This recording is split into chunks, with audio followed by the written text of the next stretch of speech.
இது தொடர்பாக அவர் எழுதியுள்ள கடிதத்தில் இலங்கை அதிகாரிகளால் இந்திய மீனவர்கள் கைது செய்யப்படும் சம்பவங்கள் தொடர்ந்து அதிகரித்து வருகிறது குறித்து ஒன்றிய வெளியுறவுத்துறை அமைச்சரின் கவனத்தை ஈர்க்க விரும்புவதாகவும் இதுபோன்ற கைது நடவடிக்கைகள் மீனவர்களின் வாழ்வாதாரத்தை சீர்குலைப்பதோடு அவர்களது குடும்பங்களுக்கு பெருத்த துயரத்தை ஏற்படுத்துவதாகவும் தெரிவித்துள்ளார். கடந்த 9ஆம் தேதி ராமேஸ்வரத்தை சேர்ந்த 23 மீனவர்கள் 2 இயந்திரமயமாக்கப்பட்ட மீன்பிடி படகுகள் மற்றும் பதிவு செய்யப்படாத ஒரு படகில் மீன்பிடிக்க சென்றிருந்த நிலையில் இலங்கை கடற்படையினரால் கைது செய்யப்பட்டுள்ளதாகவும் இன்று நாகப்பட்டினத்திலிருந்து மீன்பிடி படகில் மீன்பிடிக்க சென்றிருந்த 12 மீனவர்கள் இலங்கை கடற்படையினரால் கைது செய்யப்பட்டுள்ளதாகவும் கடந்த 7 ஆண்டுகளில் இல்லாத அளவுக்கு 2024ஆம் ஆண்டில் தமிழ்நாட்டை சேர்ந்த மீனவர்கள் இலங்கை கடற்படையினரால் அதிக அளவில் கைது செய்யப்பட்டுள்ளதாகவும் முதலமைச்சர் மு.க.ஸ்டாலின் குறிப்பிட்டுள்ளார். எனவே தமிழ்நாட்டை சேர்ந்த மீனவர்கள் இலங்கை கடற்படையினரால் இதுபோன்று தொடர்ந்து கைது செய்யப்படுவதை தடுக்கவும்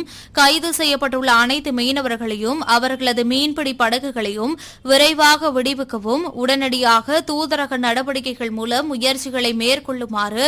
ஒன்றிய வெளியுறவுத்துறை அமைச்சர் ஜெயசங்கரிடம் முதலமைச்சர் மு.க.ஸ்டாலின் கேட்டுக் கொண்டுள்ளார்.